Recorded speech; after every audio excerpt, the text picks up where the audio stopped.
পরিবারে বড় ছেলে আমি। আমার বাবা হয়েছে শারীরিক প্রতিবন্ধী। এখন সম্পূর্ণ ফ্যামিলিটা আমার চালাইতে হয়। তারপর ছোট ভাইটা বলছে যে এবার ঈদের মার্কেট মনে হয় করা হবে না। এটা খারাপ লাগছে খুব। ফোন দিচ্ছে, ভাই আমার জন্য কি একটা শার্ট কেনা যাবে না? এখন চিন্তা করতেছি যে ওর জন্য শার্ট কিনবো। আর ওরও তো একটা চয়েস আছে, ওরও তো একটা চাহিদা আছে, তাই না? ওর তো যেমন তেমন একটা কিনে দিলেও তো আর হবে না। ও তো 5টা মানুষের সাথে চলাফেরা করে।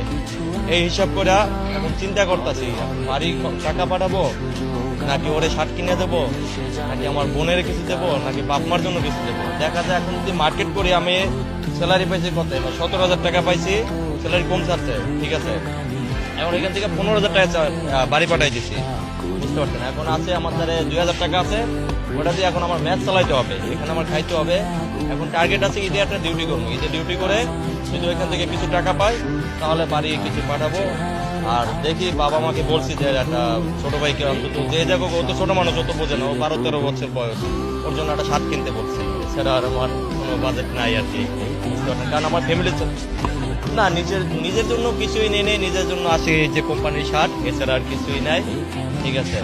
বলতে আমার লজ্জা করতেছে, তারপর আমি বলতেছি, আমার মনের কথা বলতেছি, ঠিক আছে।